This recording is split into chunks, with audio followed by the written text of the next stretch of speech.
আচ্ছা, নেক্সট আমরা যেটা ডিসকাস করব সেটা হচ্ছে রিলেটিভ স্পিড। রিলেটিভ স্পিড, দেখো রিলেটিভ স্পিড কথাটার মানে হচ্ছে যে এমন একটা স্পিড যেটা কোনো একটা জিনিসের মানে সাপেক্ষে, মানে কারোর রেসপেক্টে আরেকজনের রিলেটিভ স্পিড। এবার দেখো একজনের সঙ্গে যদি আরেকজনের স্পিড আমরা কম্পেয়ার করতে চাই, তখন হতে পারে যে যার সঙ্গে যা কম্পেয়ার করছি সে মেবি স্ট্যাটিক, সে মেবি মুভ করছে। তো এবার স্ট্যাটিক বা মুভ করছে এই পার্টটা কিন্তু আমাদের দেখতে হবে। তো আমরা এরকমভাবে ধরতে পারি যে রিলেটিভ স্পিডের আমি কতগুলো কেস বলছি তোমাকে। যেমন ধরো ফার্স্ট যে কেসটা কথা আমরা ডিসকাস করছি, ফার্স্ট কেসটা এরকম, যদি দুটো অবজেক্ট একই দিকে মুভ করে তাহলে কি হয়? তাহলে প্রথম অবজেক্টের ক্ষেত্রে এটা দাঁড়াবে হচ্ছে এরকম যে ফার্স্টটা ধরো x কিলোমিটার পার আওয়ারে মুভ করছে আর সেকেন্ডটা y কিলোমিটার পার আওয়ারে মুভ করছে, আর ধরে নেওয়া যেতে পারে যে x is more than y। তাহলে আমি বলতে পারি এদের রিলেটিভ স্পিড হবে সেটা হচ্ছে x minus y kilometre per hour. এখানে মনে রাখার বিষয় হচ্ছে যে প্ল্যাটফর্ম যেটা সেটা স্ট্যাটিক, মানে প্ল্যাটফর্মটা মুভ করছে না।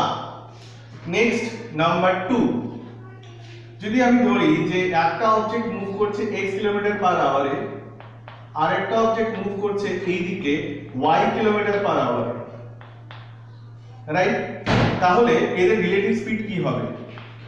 এদের রিলেটিভ স্পিড হবে x plus y kilometre per hour, কারণ এই যতদূর যাচ্ছে ওই টাইমের মধ্যে এও অতটা ডিসটেন্স যাচ্ছে, তার মানে এদের গ্যাপটা কিন্তু এই দুটোর স্পিডের সাম।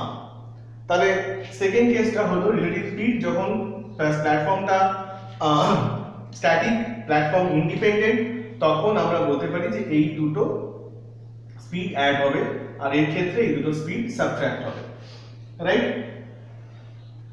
এবার যদি আমি আরো দুটো কেস দেখি, কেস নাম্বার 3, ধরা যাক এরকম ভাবে যাচ্ছে যে একটা অবজেক্ট এদিকে যাচ্ছে with the speed of x kilometre per hour আর একটা প্ল্যাটফর্ম এইদিকে যাচ্ছে with the speed of s kilometre per hour. এই প্ল্যাটফর্মটা কিরকম? এই প্ল্যাটফর্মটা হতে পারে চলন্ত সিঁড়ি মানে এসকেলেটর বা বোটের জন্য স্ট্রিম। এই দুটো যখন একই দিকে যায় তখন একটা পার্ট একজন যে স্পিডে এগোচ্ছে তার প্ল্যাটফর্মটা যদি সেম স্পিডে এগোতে থাকে তখন সে প্ল্যাটফর্ম কি করে ওই অবজেক্টটাকে আরো বেশি মুভেবল করে, মানে তার স্পিডটাকে আরো এনহ্যান্স করে। তো সেক্ষেত্রে এই স্পিডটা হয়ে যাবে, রিলেটিভ স্পিডটা হয়ে যাবে x plus s kilometre per hour. Number 4, যদি আমি বলি যে x যাচ্ছে with the speed of x kilometre per hour আর এদিকে a যাচ্ছে with the speed of s kilometre per hour, তাহলে অবভিয়াসলি এই যেদিকে যাচ্ছে যদি প্ল্যাটফর্ম উল্টো দিকে যায় তখন আমাদের রিলেটিভ স্পিডটা কমে যায়। রিলেটিভ স্পিড যদি কমে যায় তখন সেই রিলেটিভ স্পিডটা হয়ে যাবে x minus s kilometre per hour. এবার মনে রাখার বিষয় হচ্ছে এটা যে এই দুটো কিন্তু আমি বলেছি দুটো দুটো অবজেক্টের জন্য, এখানেও দুটো অবজেক্ট আছে, এখানে প্ল্যাটফর্মটা কিন্তু ইন্ডিপেন্ডেন্ট, মানে প্ল্যাটফর্মটা এখানে কোনো কাজ করছে না। আর এখানে কিন্তু একটা অবজেক্ট আছে আর একটা প্ল্যাটফর্ম আছে, এখানেও একটা অবজেক্ট আর একটা প্ল্যাটফর্ম আছে, তো এর উপরে বেস করে হচ্ছে। এবার এরকম হতে পারে যে আমরা প্ল্যাটফর্মও নিলাম সঙ্গে আরো দুটো অবজেক্টও নিলাম, তো সেই ক্ষেত্রে এই কেসটা কিরকম হয় সেটা একটু দেখে নিই।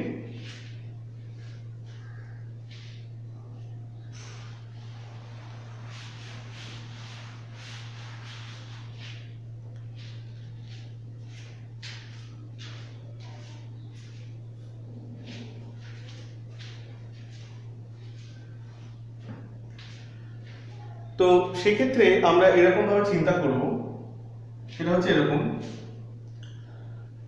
ধরা যাক এটা হচ্ছে একটা রিভার বেড, তো এখান থেকে x কিলোমিটার পার আওয়ারে একটা অবজেক্ট এদিকে মুভ করছে আর এইদিকে y কিলোমিটার পার আওয়ারে আরেকটা অবজেক্টও মুভ করছে। তো অবভিয়াসলি যদি দুজনের রিলেটিভ স্পিড চিন্তা করা হয় তাহলে অবভিয়াসলি অপোজিট ডিরেকশন হচ্ছে, তাই x প্লাস y হবে।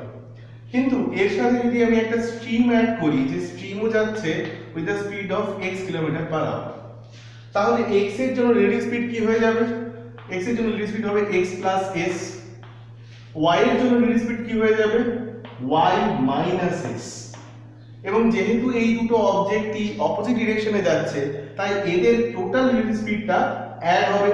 যদি অ্যাড করা হয় তাহলে আলটিমেটলি পাওয়া যায় x প্লাস y, মানে স্ট্রিমের স্পিডটা নালিফাই হয়ে যায়।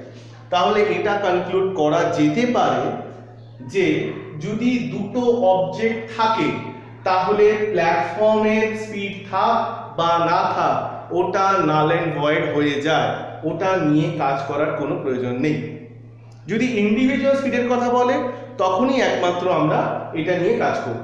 এবার আমি এটাকে যদি একটু শাফেল করে অন্য কোনো কেস ধরি তাহলে দেখা যাক কি হয়।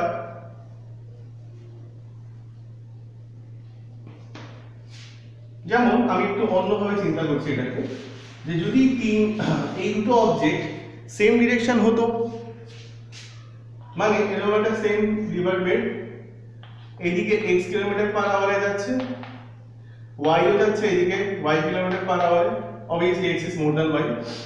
এবার স্ট্রিমও এদিকে যাচ্ছে, তাহলে x এর জন্য কি হতো? x এর জন্য হতো x প্লাস s x অবজেক্টের জন্য, y অবজেক্টের জন্য কি হতো? y plus s। কিন্তু যেহেতু সেম ডিরেকশন তাই এটা মাইনাস হতো, তাই যদি মাইনাস বসাই তখন কি হয়ে যাবে? x minus 1। এগেইন আমরা স্ট্রিমের স্পিডটাকে নালিফাই করে দেব। স্ট্রিমের স্পিড তখন কখন কাজে লাগতে পারে? যখন বলবে যে ওরা মিট করার পর x কত ডিসটেন্স কভার করেছে। মানে যদি আমরা এরকম ভাবে চিন্তা করি, একটা এক্সাম্পল নিই, একটা সিম্পল এক্সাম্পল নিই যে লেটস সে a একটা অবজেক্ট, তার স্পিড হচ্ছে let's say 30 kilometre per hour, b একটা অবজেক্ট, সেটা স্পিড হচ্ছে let's say 20 kilometre per hour.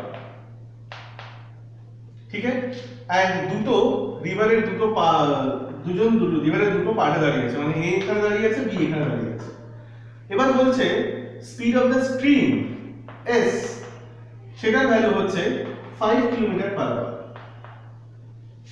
ঠিক আছে, এন্ড এখানে ডিসটেন্স যেটা সেটা হচ্ছে 1000 kilometre, 1000 kilometre apart.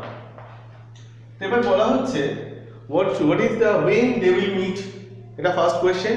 Second question হচ্ছে what should be the distance from the a starting point to the meeting point।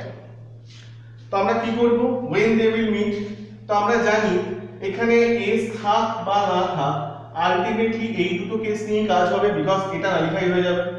তো আমরা জাস্ট কি করছি, 1000 ডিভাইডেড বাই 30 প্লাস 20 মানে 50, যদি এটাকে ডিভাইড করো তার মানে চলে আসবে 20 আওয়ার্স। তার মানে after 20 hours they will meet.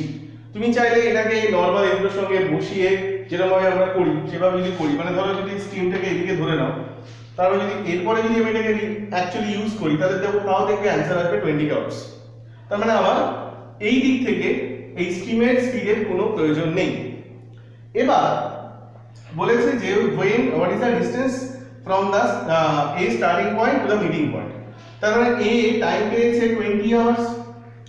এবার a যদি এদিকে মুভ করে with the speed of stream, তার মানে এর অ্যাকচুয়াল স্পিড হচ্ছে 35 কিলোমিটার পার আওয়ার, বিকজ বোটের স্পিড প্লাস স্ট্রিমের স্পিড এই দুটো অ্যাড হচ্ছে। ঠিক, যদি এই দুটো পার্ট অ্যাড হয়ে যায় তার মানে 35 কিলোমিটার পার আওয়ার হবে। তাহলে অবভিয়াসলি ওর কত ডিসটেন্স কভার করেছে, তার মানে 35 ইনটু 20, তাহলে অ্যানসার উইল বি 700। ফাইন, তো আমরা এই হিসাবে এটা ভ্যালুটা ডিসকাস করতে পারি।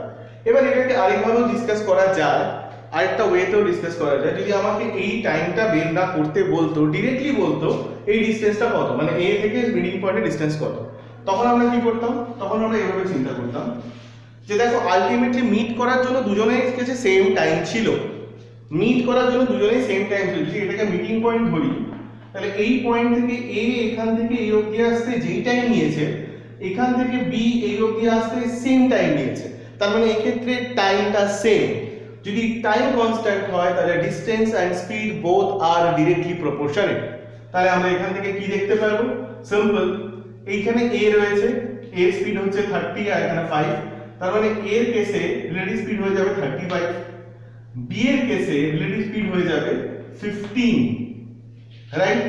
তো এটা হচ্ছে ওদের স্পিডের রেশিও, মানে রেশিও কত হচ্ছে 7:3, রাইট? তাহলে আমরা জানি যে distance equal to speed into time, when time is constant তাহলে speed and distance both are directly proportional, তাহলে আমি বলতে পারি এটা ওদের ডিসটেন্সের রেশিও আসবে। এবার দেখো এগুলোকে যদি অ্যাড করো 80 দ্যাট ইজ ইকুইভ্যালেন্ট টু 1000, তার মানে আমি আর দুখানা জিরো যদি বসিয়ে দিই তাহলে এটা হচ্ছে 700, এটা হচ্ছে 300, তার মানে আরামসে বলতে পারি a থেকে মিটিং পয়েন্টের ডিসটেন্স হচ্ছে 700, রাইট? সেটা আমরা নরমাল স্পিড এন্ড টাইমের বেসিক কনসেপ্ট থেকে সলভ করতে পারি। এখানে s এর ভ্যালুটা তখনই লাগছে যখন আমরা এখান থেকে ডিসটেন্সটা বার করছি, কিন্তু এখানেও দেখো s এর ভ্যালুটা অ্যাকচুয়ালি লাগা দরকার নেই, কারণ এখান থেকে আমরা যদি অ্যাড আর সাবট্রাক্ট করি তখনই আমরা এই স্পিডের পার্টটা নিয়ে কাজ করছি। তাই হোপ এই পার্টটা আমাদের বোঝা গেছে। তো এবার দেখা যাক যে রিলেটিভ স্পিডের আর কি কি কেসেস হতে পারে। Relative speed part 2।